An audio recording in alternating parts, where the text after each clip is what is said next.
Olá pessoal! Bem-vindos ao canal Exploradores do Passado. Viaje no tempo conosco, desvendando nossa história para iluminarmos o presente e construirmos um futuro melhor.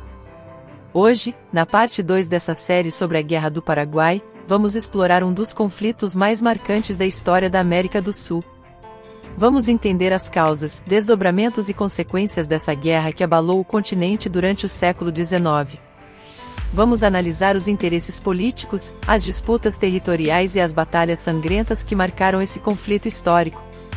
Conhecer a Guerra do Paraguai é essencial para compreender a complexidade das relações entre os países sul-americanos daquela época e como esses eventos ainda reverberam em nossa história até os dias atuais.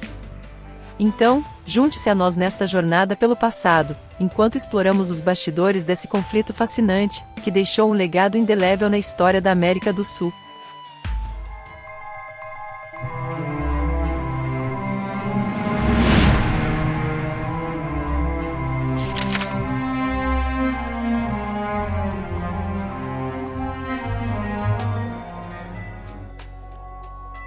Na parte 1 dessa série sobre a Guerra do Paraguai, vimos que as tensões entre Brasil e Paraguai se agravaram após a detenção do navio a vapor brasileiro Marquês de Olinda e de toda a sua tripulação, no final do ano de 1864, que navegava pelo rio Paraguai em território paraguaio, com destino à província de Mato Grosso, levando consigo brasileiros, e o futuro presidente desta província, o coronel de engenharia do Exército Brasileiro Frederico Carneiro de Campos, que seguia para esta província, para tomar posse de seu novo cargo designado pelo imperador Dom Pedro II.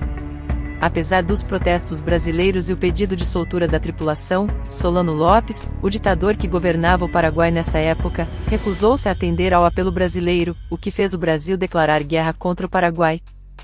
Solano Lopes invadiu a província do Mato Grosso, chacinando os brasileiros que ali residiam e tomando posse das minas locais de ouro e de diamantes. Solano Lopes também invadiu o Rio Grande do Sul e a província de Corrientes na Argentina. Ele sonhava em erguer o Grande Paraguai, tomando o Rio da Prata, o Uruguai e territórios adjacentes do Brasil e da Argentina, mas Brasil, Argentina e Uruguai se uniram, formando a Tríplice Aliança, e em conjunto, iniciaram o maior e mais sangrento conflito da América do Sul. O Paraguai vinha obtendo sucesso absoluto até então, mas a Batalha Naval do Riachuelo, comandada pelo almirante Tamandaré, acontecida em 11 de junho de 1865, começou a mudar os rumos dessa guerra. A vitória naval brasileira permitiu que o caminho para a retomada da província argentina de Corrientes fosse aberto. Uruguaiana, São Borja e Itaqui no Rio Grande do Sul, foram retomadas pelos aliados, bem como a província de Corrientes na Argentina, mas as tropas paraguaias de Solano Lopes ainda detinham controle sobre a província de Mato Grosso. Com essas derrotas, o exército paraguaio recuou de volta para o seu território. No final de 1865, a Tríplice Aliança estava agora na ofensiva. Seus exércitos somavam 42 mil homens na infantaria, e 15 mil na cavalaria. A estratégia da guerra agora era uma só: invadir o Paraguai para depor o ditador Solano Lopes e retomar a província de Mato Grosso. Em 16 de abril de 1866, os exércitos aliados invadiram o território paraguaio cruzando o rio Paraná. Solano Lopes lançou contra-ataques, mas eles foram repelidos pelo general Manuel Luiz Osório. As tropas paraguaias decidiram lançar um ataque surpresa contra a Tríplice Aliança, a fim de obter uma vantagem estratégica. Eles planejaram invadir uma ilha conhecida como Isla Cabrita, localizada no rio Paraná, que era uma importante rota fluvial para as forças aliadas. As tropas paraguaias realizaram um audacioso ataque noturno à Isla Cabrita. Sob o manto da escuridão, eles conseguiram surpreender as forças aliadas, que estavam menos preparadas para o combate. A Batalha de Isla Cabrita foi feroz e implacável, com ambos os lados lutando com coragem e determinação.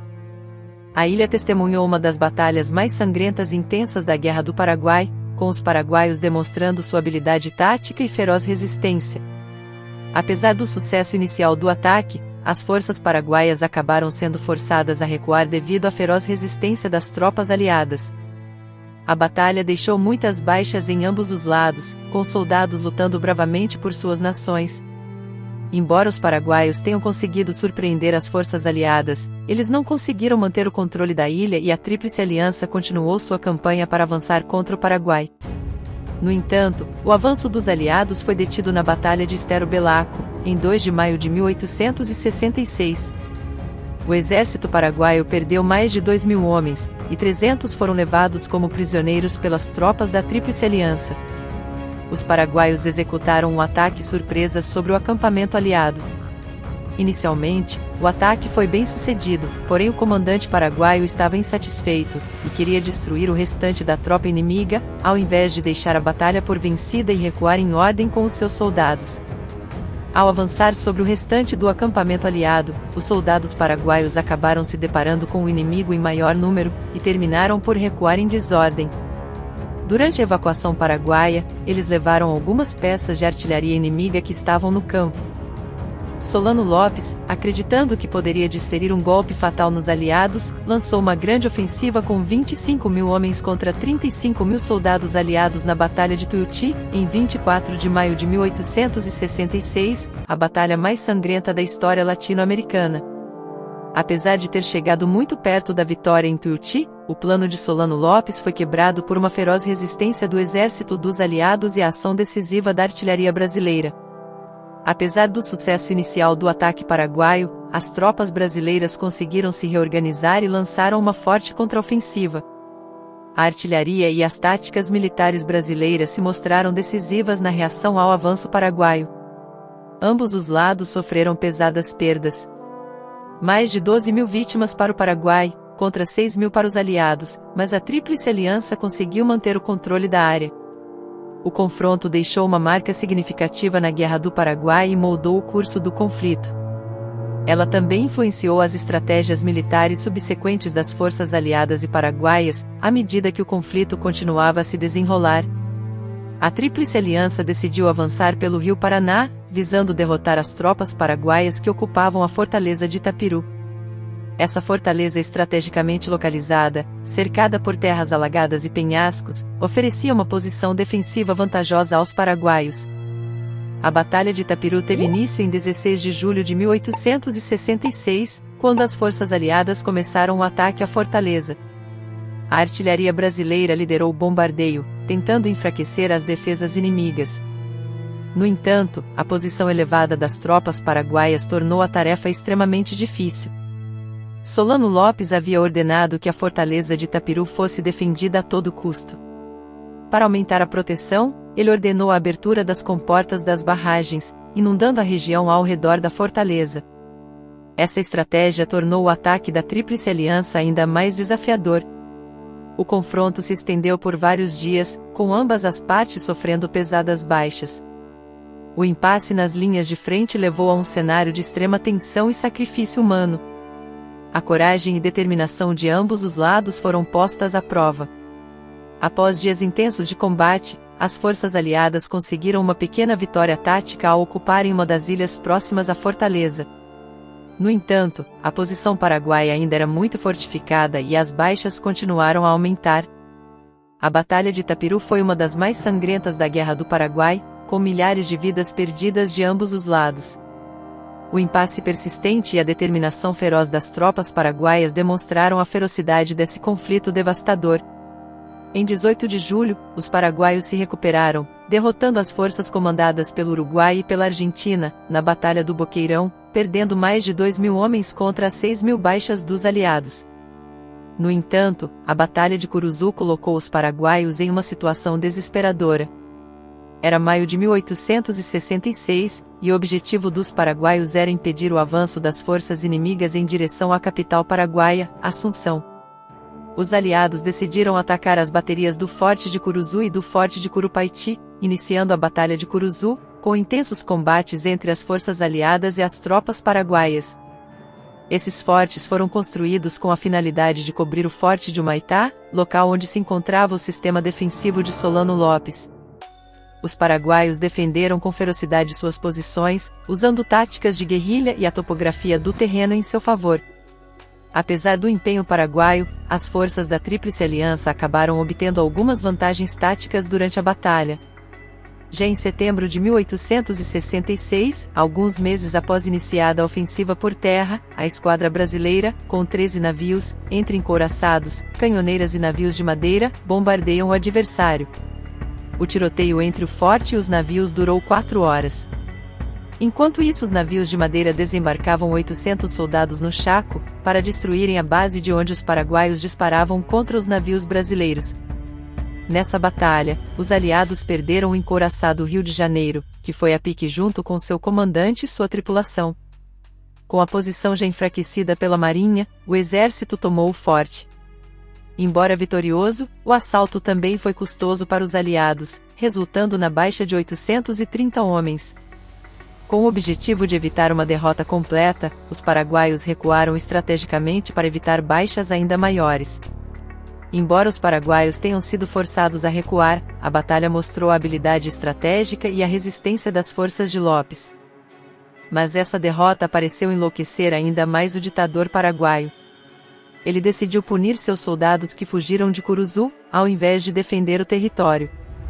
O batalhão foi perfilado, e o 10º soldado de cada fileira era retirado e fuzilado. Quanto aos oficiais, estes sortearam palhas, e os que tirassem as mais curtas também foram mortos, os que tiravam as mais longas eram rebaixados a soldados. A tomada do forte de Curuzu marca uma mudança nos cursos da guerra. Até o momento, a ofensiva era feita pelo exército paraguaio, e após essa derrota, os aliados passaram a atacar, adentrando cada vez mais em território inimigo. Solano Lopes percebeu que a guerra estava perdida e estava pronto para assinar um tratado de paz com os aliados.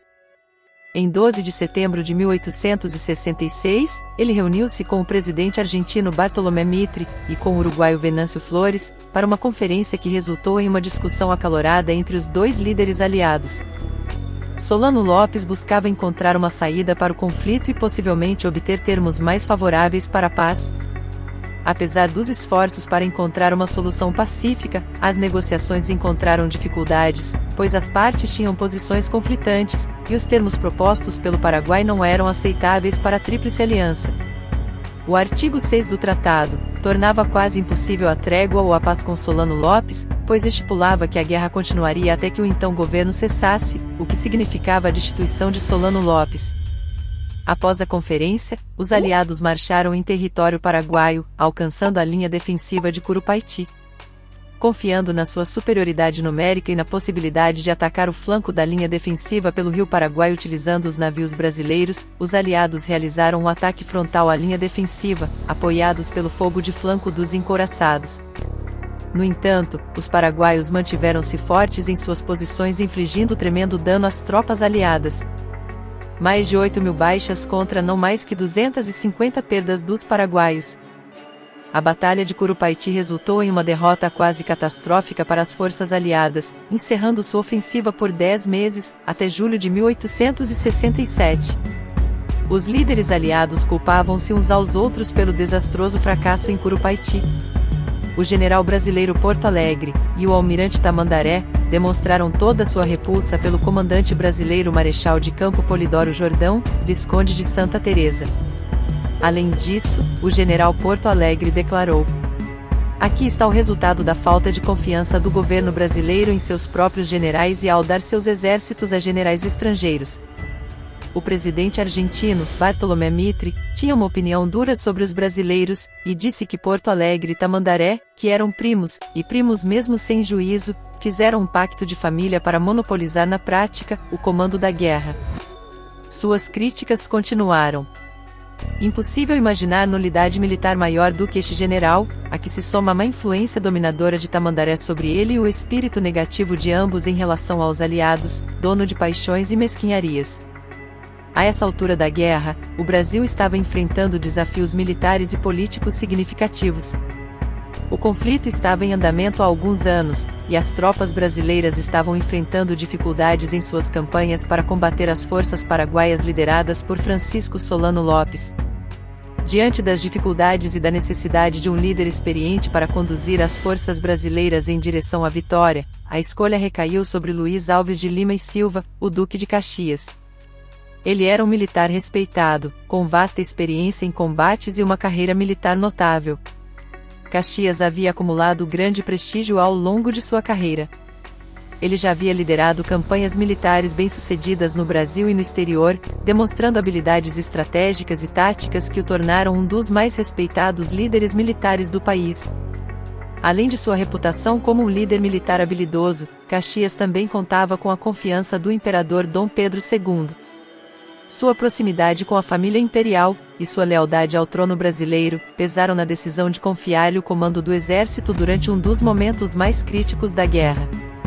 Em 1867, Caxias assumiu oficialmente o comando das forças brasileiras na Guerra do Paraguai. Sua nomeação foi recebida com grande expectativa tanto por militares quanto pela população brasileira, que esperava que sua liderança pudesse mudar o rumo da guerra. Sob o comando do Duque de Caxias, as forças brasileiras adotaram uma estratégia mais eficiente e disciplinada. Sua habilidade em planejar e conduzir operações militares tornou-se evidente nas campanhas subsequentes, resultando em vitórias importantes para o Brasil e a Tríplice Aliança. A nomeação do Duque de Caxias como comandante do Exército Brasileiro na Guerra do Paraguai foi um marco crucial na trajetória do conflito. Sua liderança habilidosa e experiência militar foram fundamentais para mudar o rumo da guerra e levar o Brasil à vitória.